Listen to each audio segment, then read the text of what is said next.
So the Sega Dreamcast. Sega Dreamcast. Sega Dreamcast? This was Sega's last entry in the home video game console market. This would go on to sell just over 9 million units. It was released in 1999, the year before the PlayStation 2 was released. It would be discontinued in 2001, the same year the Xbox and GameCube would be released. I've been after a GameCube. Is it a GameCube? I've got a GameCube. I have been after a Dreamcast for a while, but I was never able to really get one at a good price, especially over here in Ireland where everything's overinflated. But there was a local seller who was letting one go at a really good price. Now it was a bit yellowed, it did need some TLC, which I showed it. So in this video, I'm going to go through the unyellowing process, some of the exclusive games and some of the other games that I'm looking forward to playing, and a few other wee tweaks here and there that I've made.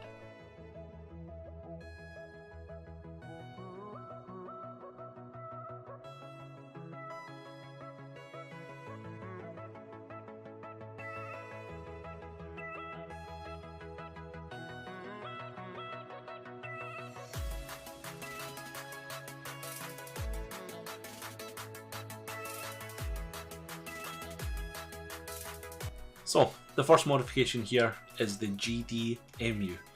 This is an SD card reader that you install into the Dreamcast. This replaces the GD-ROM drive entirely.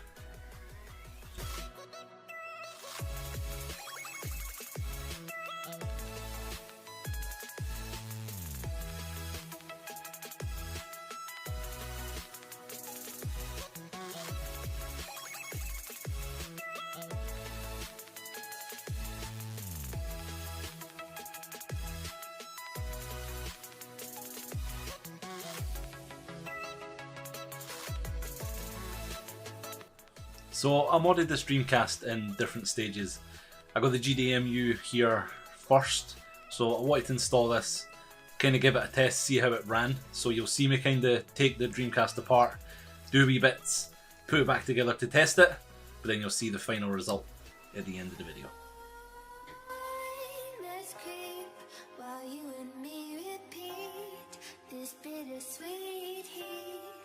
Suffocating, I'm waiting and always hesitating.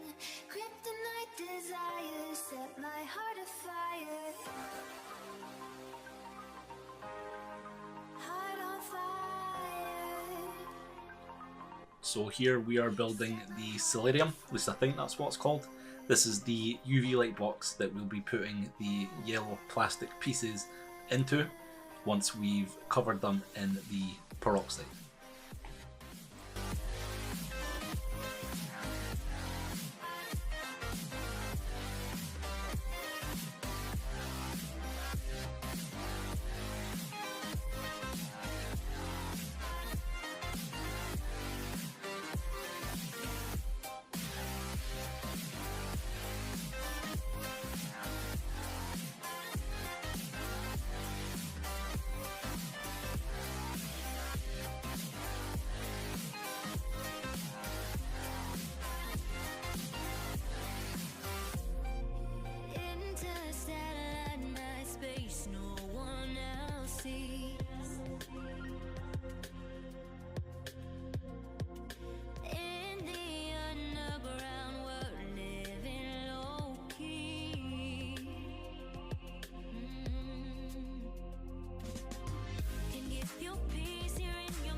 So, Delirium built. Delirium?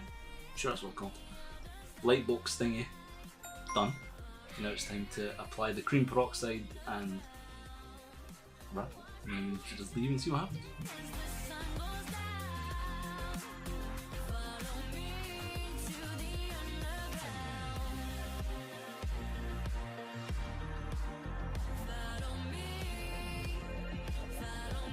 So this is now preparing the yellow pieces to go into the light box.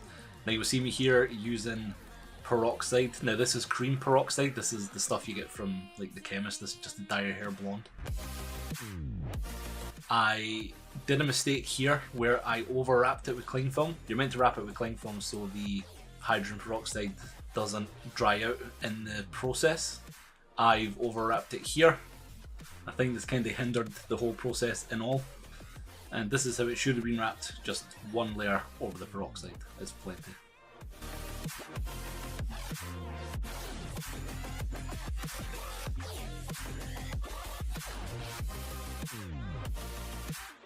Another cool wee mod that you can do is you can actually change the power LED.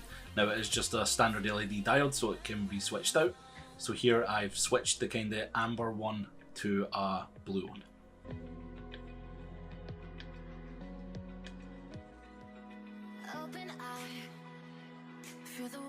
So this mod doesn't affect performance in the slightest. This is purely aesthetic and it just looks absolutely awesome.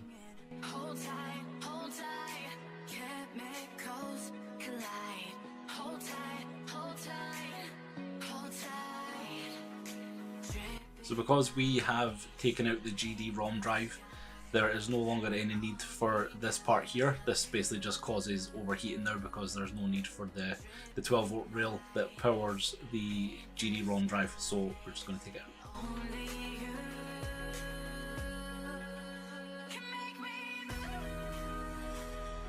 So this whole process, it basically varies depending on how bad the yellowing is of the plastic. Because this was quite bad, it did take a while. I think also the fact that I overwrapped it for a day didn't really help. So once it was wrapped properly, it kind of started taking effect straight away.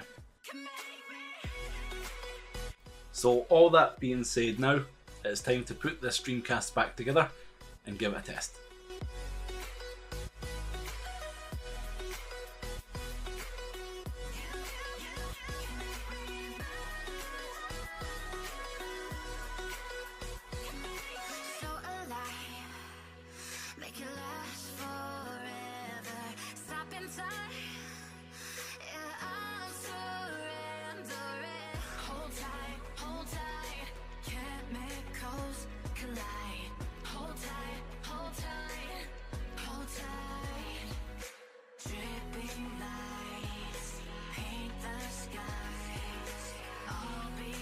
There's a whole bunch of these HDMI converter cables coming out. They're getting cheaper and better. And this one here is from a company called Kaiko. This is converting the Dreamcast output into HDMI output.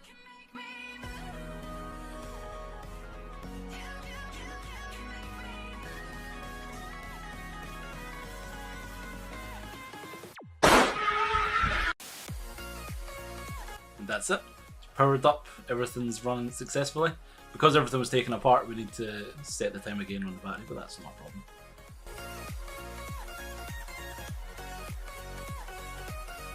And this is the GDMU main interface. Now, I'll go over this in detail here in a second, but first I needed to play some Crazy Taxi 2. Now this is one game I've been looking forward to so much to playing, and I did want to play this on original hardware. Give or take the fact it's been modded, but you know what I mean. So it is a bit jittery here. This has nothing to do with the cable or the mods. This is actually the capture card that I was using. It did cause this kind of jittering, skip frames and stuff like that, but when I was on screen, it was absolutely perfect. And again, you'll see this in a wee second with a couple of other games.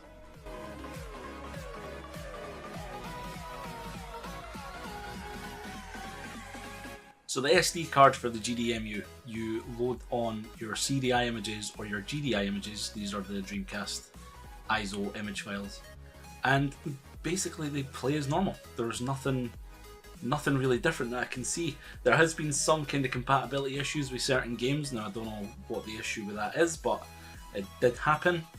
But look, it is what it is. So this is another reason why I am for emulation. Now Cannon Spike here, this is one of the harder games to find on Dreamcast, and if you do find a copy, it does run you up about 200 quid. So if it wasn't for things like this, I would never be able to play it. A lot of people would never be able to play games like this, and that would just be sad. Physical media is fantastic and I'm all for physical, but emulation for things like this and for cases like this needs to be done.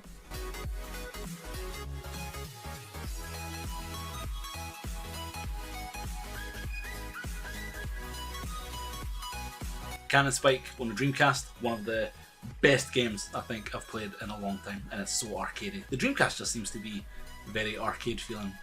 Just, these are games you can just get stuck into.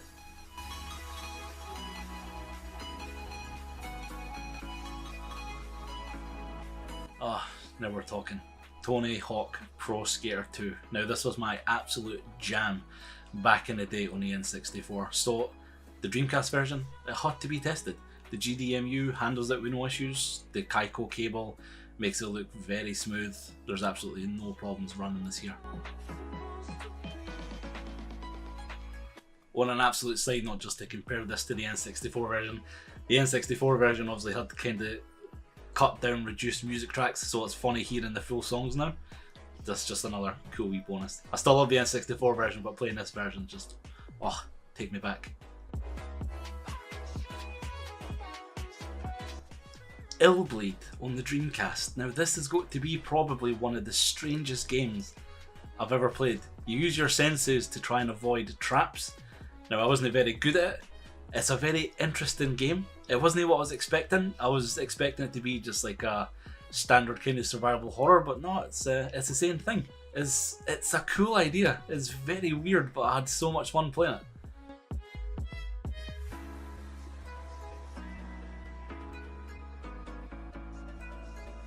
Like, this is the exact case in point why I wanted to go back and pick up the Dreamcast after, what, 20 years. Like, there's games like this that I would never have got the joy of playing before. And now I can because of the GDMU and emulation. Playing these games is just fantastic, and there's so many more that I'm going to work my way through in the coming months. Probably on Twitch maybe, or in other videos, but sure you can check out our links down below if you like.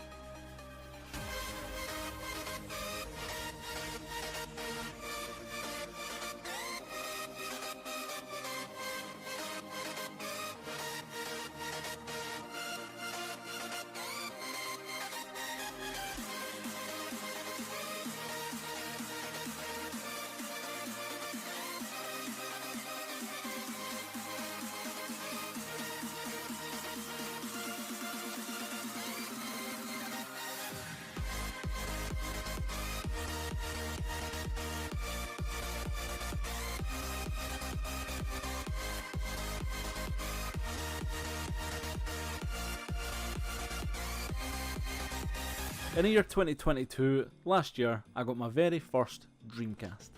I done a video at the time basically showcasing some of the mods that I made, as well as refurbing and retro-brighting the console. Since then, in that year's time, I have made some further modifications and had a bit more experience with the Dreamcast. And I've got to say, I am thoroughly impressed with some of the games I have played, and I feel like I've missed out a ton. So in this video, I'm going to showcase some of the mods that I've installed in the last year, one new mod that I've installed recently enough, and show you some of the games that I've enjoyed playing.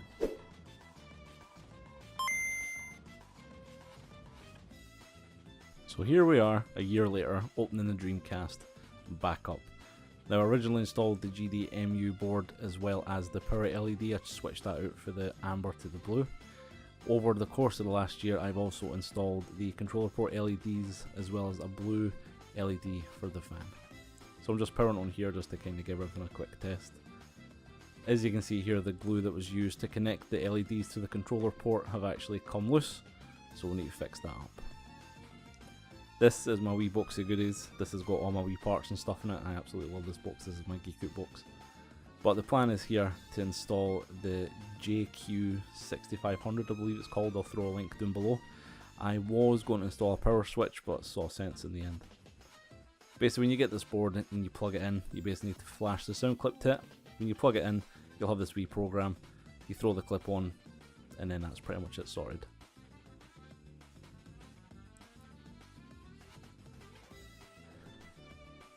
Now, it was actually when I'd done all the wiring that I realised I'd somehow managed to solder and wire it all backwards. So this is the actual diagram to follow. So don't pay attention to me, this is what you pay attention to. For the speaker, I used a speaker out of an old DS console, which actually worked pretty well. And here's a close-up in the mod installed.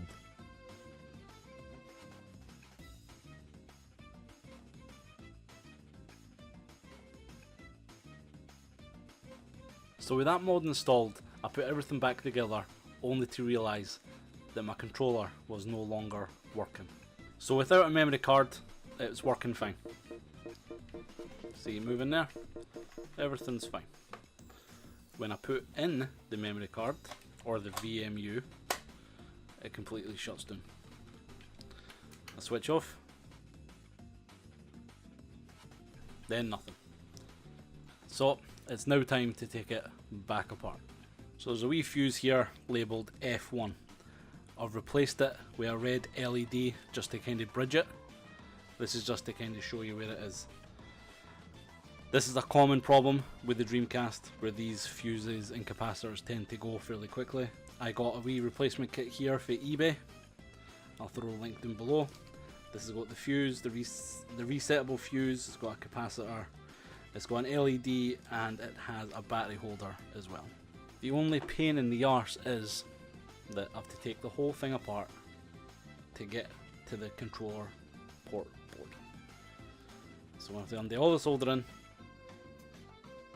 and fix the fucking board. Here we go. So usually taking out the power board is straightforward enough. In my case here, since I've used the 3.3 in the ground, I've basically melted a bit of the plastic and it's made it a bit more awkward to get off. So with a bit of kind of love and attention here, I was finally able to kind of free it. So once that's out, you take out the controller port, and here I am changing over the capacitor, the resistor, and also installing the wee battery clip, so this makes it easier to switch out the clock battery. And now it's all put back together, we'll throw it in for a quick test here.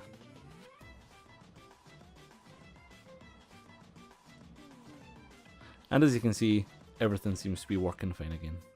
So delighted with how that's all turned out.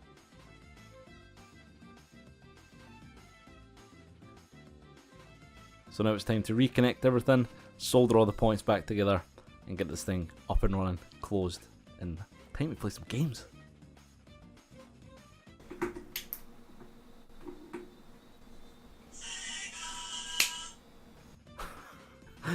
I don't know if it's even necessary, but it's fucking amazing.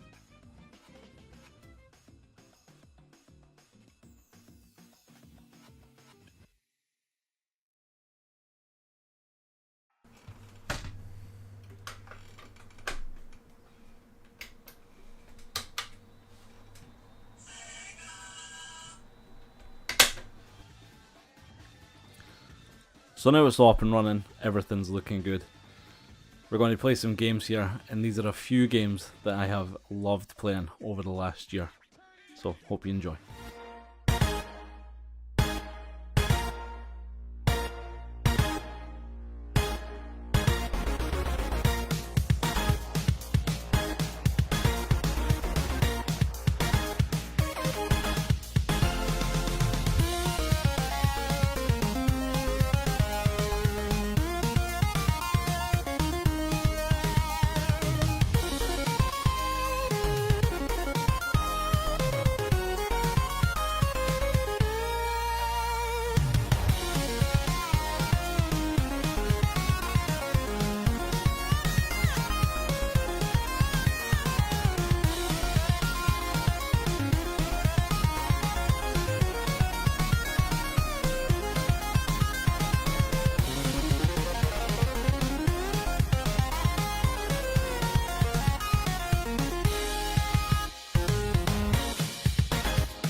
This is the Sega Dreamcast I have modded in many videos before, but I think it's time to draw this project to an end. So in 2022 I picked up my first ever Dreamcast, and as you can see it was a wee bit yellow. The first thing I wanted to do with this Dreamcast was install the GDMU, which is the SD card mod, and I wanted to try and de-yellow the shell a wee bit. Now here I'm using hydrogen, some kind of peroxide, I'm not sure what it was, wrapped in cling film and put in the UV box, and that kind of sorted out a lot of the discoloration. I also went on and changed the power LED light as well as installing this Kaiko HDMI adapter cable. Now this all worked absolutely fantastically, but later down the line I decided to install some controller port LEDs and this soundboard. Like, these are just cosmetic things really, they're not really necessary, but I'm glad I installed them in the end. Now however, I think it's time to draw this Dreamcast build to an end, because I've been kind of doing wee bits here and there over the last few years. So the first thing I wanted to do was install it into this crystal clear shell. Now I got this from AliExpress for I think maybe €50, that was including delivery and all that jazz. You get all the screws, all the decals for the top, and as well I am going to install a USB-C mod. So this is the original Dreamcast. I'm going to gut this thing and basically take out all the mods that I have done before.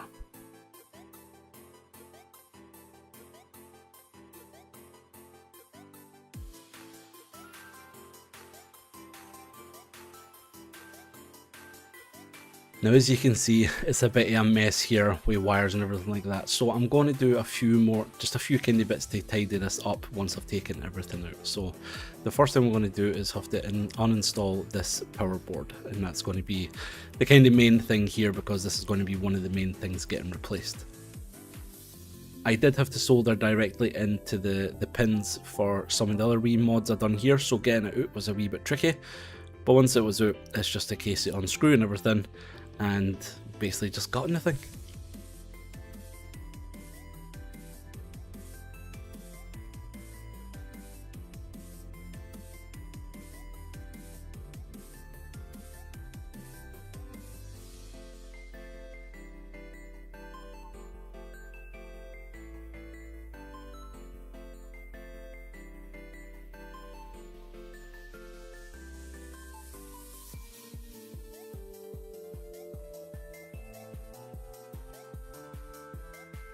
So now this is everything completely taken out of the old Dreamcast shell. It's time to get everything put back into the new one. So the first thing is I'm going to put in the shielding, the main board as well as the top shielding, and everything slots in as if this is a genuine Sega shell. So they include screws and bolts and everything like that, but I ended up just using the ones that came with the console itself, for no other reason other than I just wanted to keep the nice screws. So I'm installing the GDMU first, because I'm going to have to kind of build everything around this, and this is really the biggest, chunkiest thing. Then I'm going to try and kind of have to figure out the wiring and stuff like that, figure out what's going to go where, because I'm not wanting it to look, you know, messy on the inside, because you can see through it because it's a crystal shell. But here's the Dream PSU. So this is the upgraded power supply unit for the Dreamcast. Now this comes with a barrel jack as stock, and I am going to change it from a barrel jack to a USB-C, and for that I'm going to use a 12-volt trigger board. So first thing is just going to plug it into the main board itself, and then I'm going to connect the power button.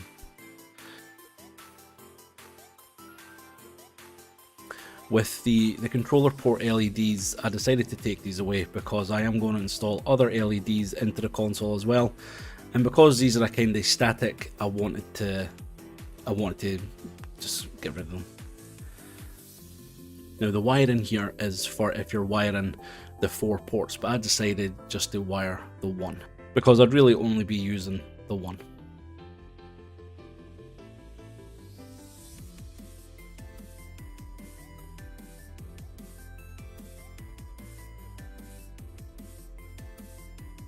So I'm just kind of fastening everything here just to make sure it's all going to sit well. And here you can see the final mount of the ESP32 board. So now the LEDs are removed, the fans installed. I've also installed this wee switch at the side here. This basically turns the Bluetooth off and on inside, so you can still use your regular controller or hook it up to a Bluetooth one. And like I said, I've only got the first controller port installed anyway. I might install the second, third and fourth maybe later down the line, but we'll see. So this is this 12 volt trigger board that I was talking about before. Now this basically takes your kind of like, say, your Switch charger or your Steam Deck charger, I think it's a 20 watt charger, and it's going to convert it into the 12 volts that we need to power the Dreamcast. So I'm just going to give it a kind of quick test here just to make sure it powers on at least. And we've got the power light anyway, so that's a good start, so happy with that.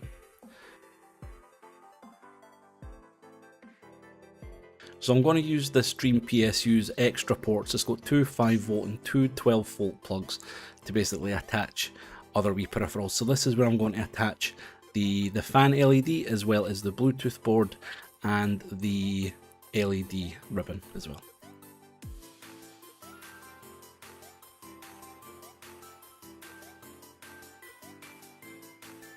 So I've got these jumper wires here, and I'm basically just using the ends of these, I think it's the female ends of these, to plug directly into the pins on the PSU.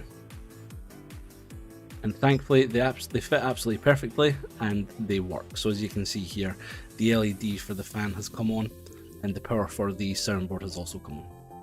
One part of the reshelling process is changing out the internet adapter here as well. It came all with that. Taking this thing apart was easy, just a couple of screws and a bit of heat shielding. To get it back in, it took me a wee bit of kind of angling. I'm not sure, I think maybe I just took it out the wrong way and I don't know. But look, it's all in and it's all brand new, it's all spanking.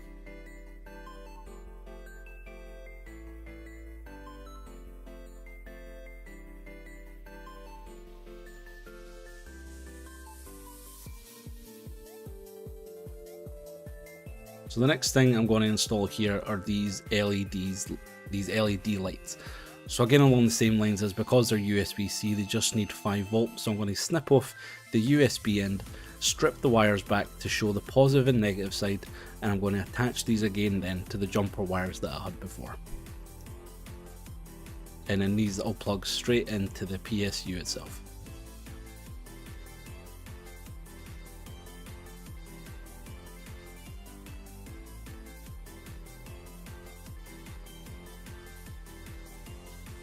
And that's our wee kind of connection cable sorted here now, so we'll get this plugged in. So this just gets plugged straight into the board here, and then we'll plug in the LEDs just to make sure they work, and everything's looking good so far. So the next thing is, I'm just going to kind of do a wee bit of cable management here, and get the lights wrapped around the GDMU. So I think they actually worked out really well here, because as you'll see in a wee while, it emits a really nice glow for the centre of the console rather than around the edge. So I'm happy with the placement there.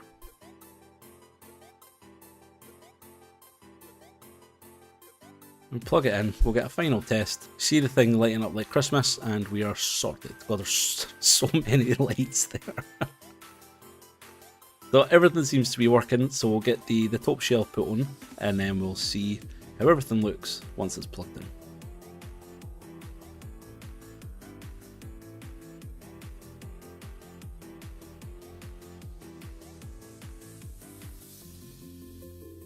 So another thing that came out are these wee kind of decals where the Dreamcast logo usually goes. There's a blue one and an orange one, but because I like blue, I chose the blue one, and I think the blue and the clear go really, really well. I think if I kept the power light orange, I might have kept this.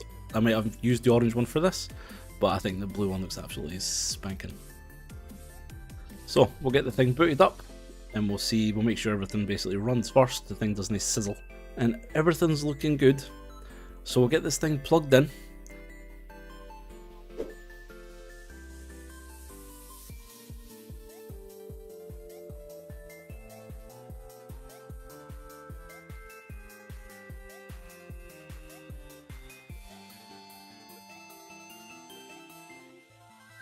And this is using the Kaiko cable here. There's no other upscaling. This is going from the Kaiko cable directly into my capture card and as you can see, I think this is absolutely crystal. I was going to go for the HDMI mod kit, but I figured maybe that might have just been adding a bit too much to the board. And to be honest, I've seen kind of comparisons between the Kaiko cable and the HDMI mod, and I didn't really see much of an upgrade, like much of a difference between the Kaiko and this. And I think the HDMI mod was like 70 quid and this Kaiko cable was like 20. So I'm going to keep it external, I'm going to keep the cable, and lads, I think that's me done now with the Dreamcast. I think this is the last build. I don't think there's anything else I can really do. If you enjoyed this video, thanks a million for sticking around. If you've followed the Dreamcast journey, please let me know what you thought down below. I'm going to stop rambling now, and I'm going to go play some Dreamcast, especially some of this Berserk. So thanks a million for watching. We'll see you in the next one, and bye for now.